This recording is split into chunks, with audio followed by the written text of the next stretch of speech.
Welcome! I am author D.M. Patterson, and in this video, we are going to talk about perfectionism.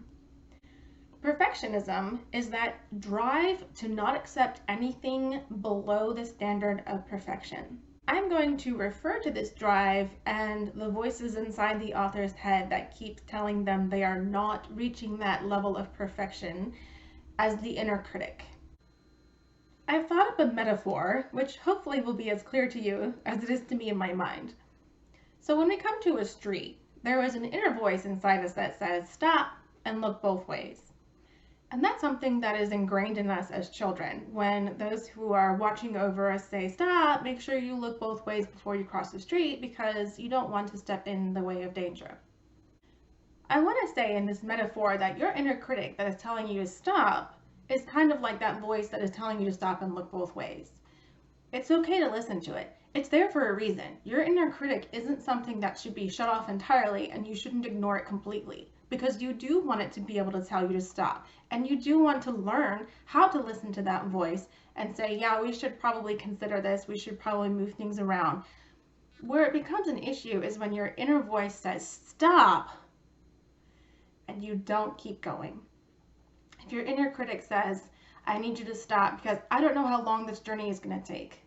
It feels really overwhelming. There's this idea that we have, but I don't know how long this journey is going to take. You just need to stop.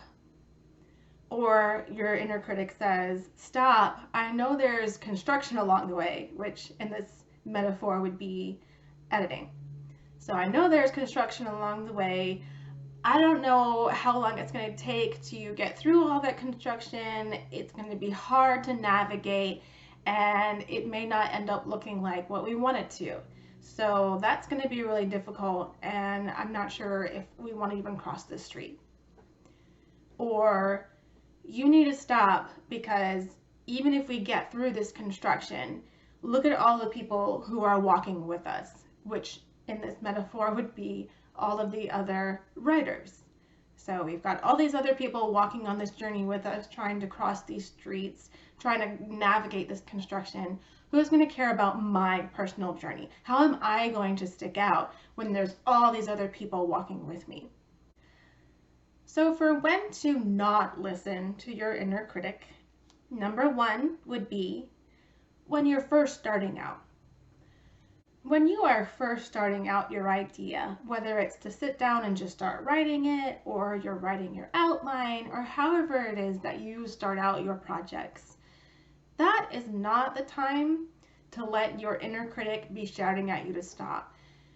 Again, I know I just said that it is good to have that voice and you don't want to ignore it entirely because there are times when you need to listen to it and it'll give you good advice.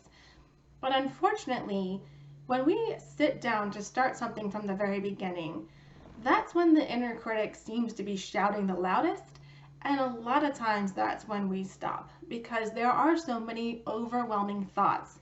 And I do understand, thinking about publishing, thinking about how many other authors there are out there, I understand that those thoughts are so overwhelming.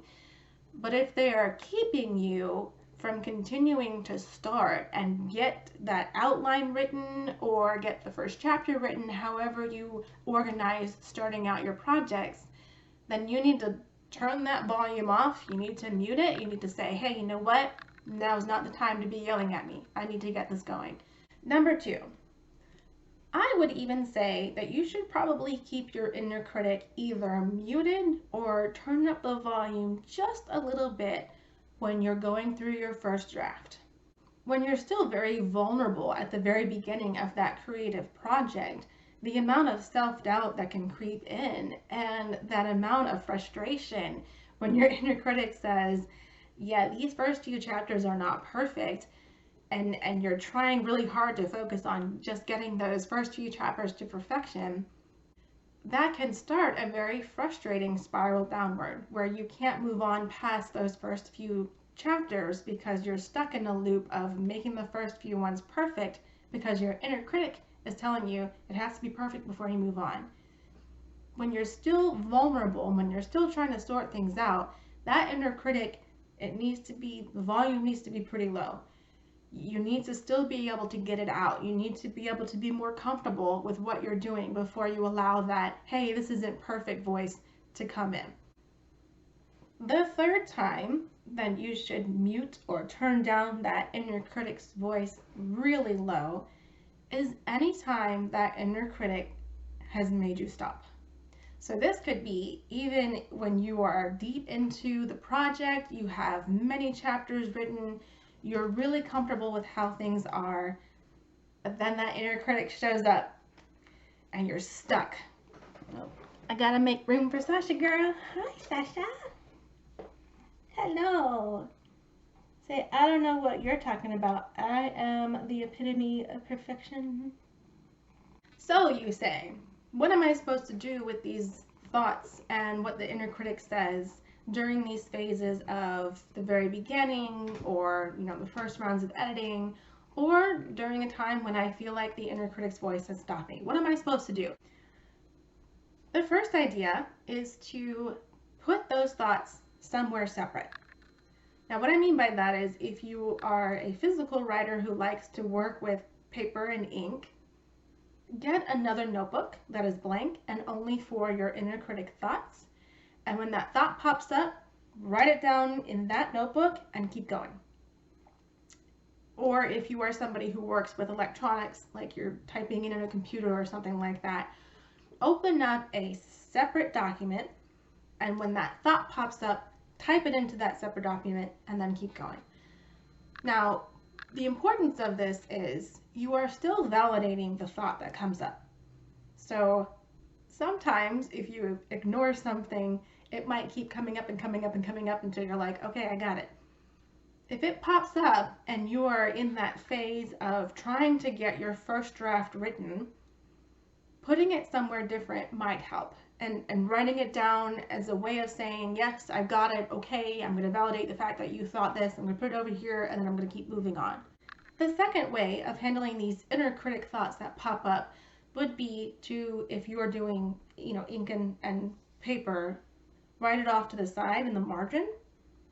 Or if you are doing something electronic, maybe you do a comment off to the margin. So still trying to separate that thought out from what you're doing, from what you're writing in the paper or in the electronic document. You still want to kind of set it off to the side because you don't want it to be part of what you're writing. But it's still a way of validating, all right, this thought came up, I'm going to get it out over here, and then I'm going to keep going. I've talked about when not to listen to your inner critic, how to put those inner critic thoughts to the side, and now I'm going to talk about when you can give your inner critic a little bit more rein. 1, when you are done or nearly done with your project. And I say that because if you have reached the point where you have gone through the process and that journey of nearly being complete or completing your project, there is a level of confidence, there's a level of happiness, there's just a level of feeling really great about the fact that you are either nearly finished or you have completed that project.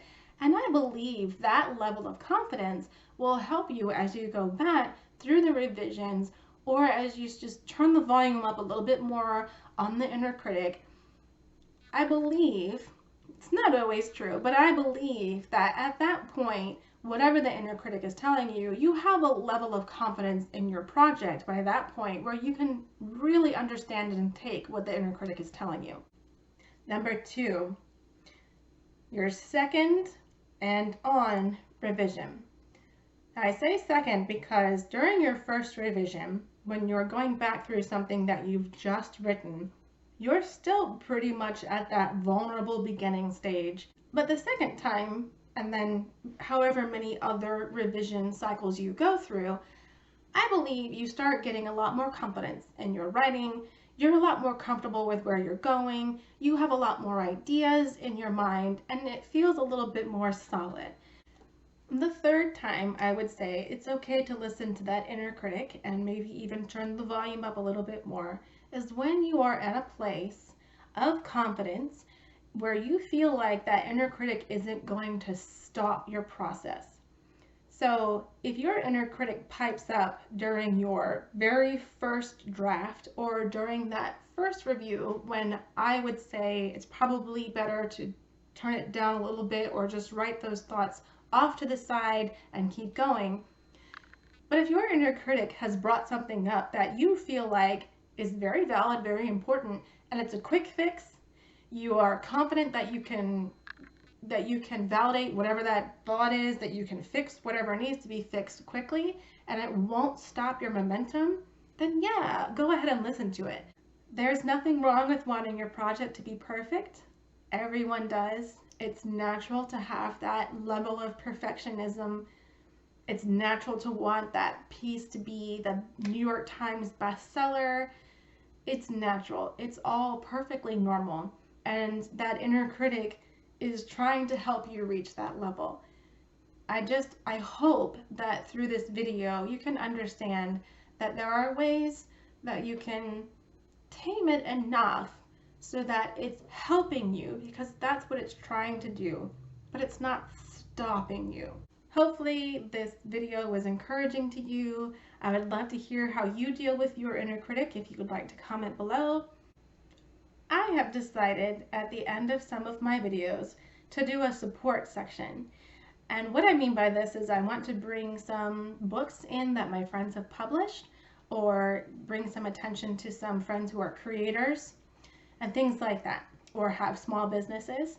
This is something that I have decided to do on my own. No one has asked me to do this, and I am not sponsored by anyone. My first support section is going to be for my friend Heroin Bob. Heroin Bob has a reselling company, and this shirt is actually from her company. Heroin Bob has a YouTube channel where she talks about her reselling business, and I have really enjoyed watching her videos, and I love supporting her. I hope you enjoyed this video and were able to get some encouragement. And now, go right.